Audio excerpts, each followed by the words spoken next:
Artists, too, believed that nature could underwrite their work even as it pushed towards abstraction. If European pioneers of abstract art like Kandinsky believed that, why not Americans? In the 19th century, American artists had equated nature with spirit, with creation itself. They saw it as the ground of American uniqueness.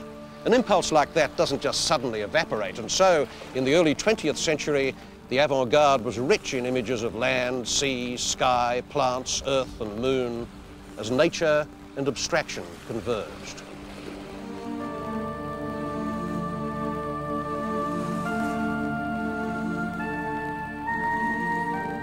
One especially lyrical talent in the early American avant-garde, part of Stieglitz's circle, was Arthur Dove, who for some years lived on a boat in Long Island. His early abstractions still reflect the world. In this one, from about 1912, Sails, you can see the triangular mainsails against the cloud and landscape shapes behind.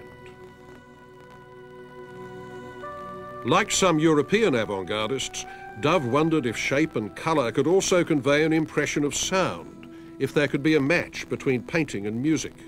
And in this grey seascape called foghorns, the soft blooms of shape do suggest the echo of those horns in the mist.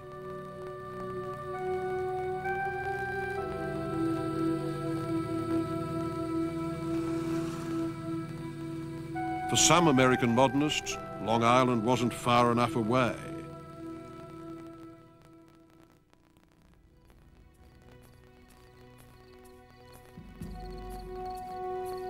Some American modernists went west, looking for primitive America, in search of nature stripped bare. They found it 2,000 miles away in New Mexico, around Santa Fe, Albuquerque, and especially Taos. Taos had been an art colony for years before any modernists got there.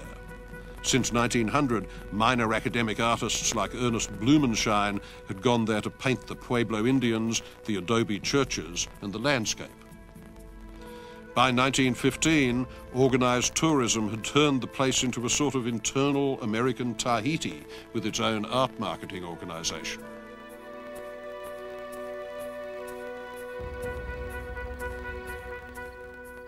But the artist who came to dominate our idea of New Mexico imagery was a woman, Georgia O'Keeffe.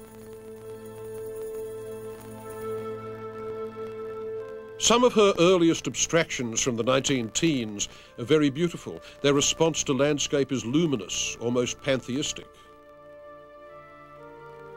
Once in New Mexico, she reacted intensely to the images of its culture, like the crosses erected by the penitentes, stark against the big sky.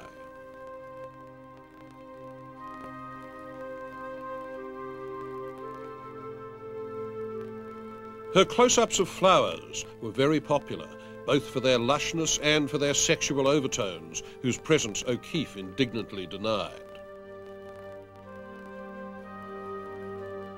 Her paintings of skulls and pelvises in the landscape mostly verge on kitsch surrealism.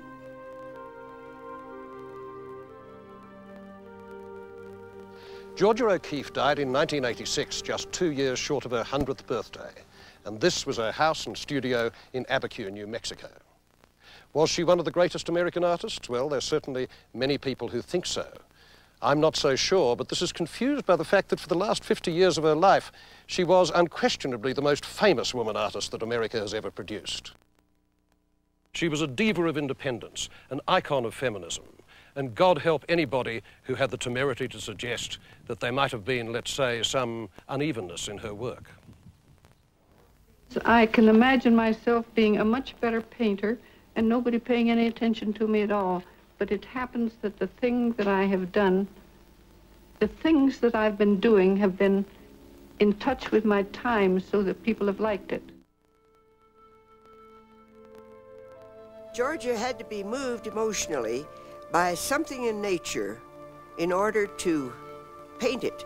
But she let that first feeling rest inside of her for a year, and then we'd go back to the same place, and she might just sit and look at it a while, and then we'd go back 6 months later and she'd go to work on it.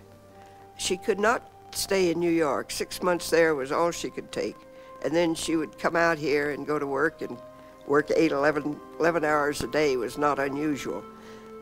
Then there was the hiatus of taking a walk, which was sort of a rebuilding of this thing of the spirit. She wanted to work. That was the whole point of Georgia. She wanted to work.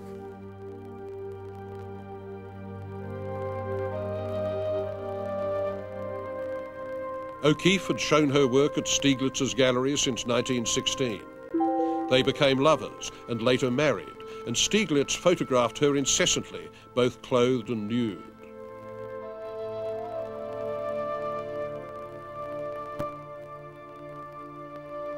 Their relationship was a scandal at first, then it became a legend, and finally a middlebrow soap opera like The Loves of Bloomsbury. "We have talked over everything," Stieglitz wrote. "Into 1 week we have compressed years. I don't think there is anything to equal it." Stieglitz disliked going west of the Hudson, but O'Keeffe moved to New Mexico in 1929.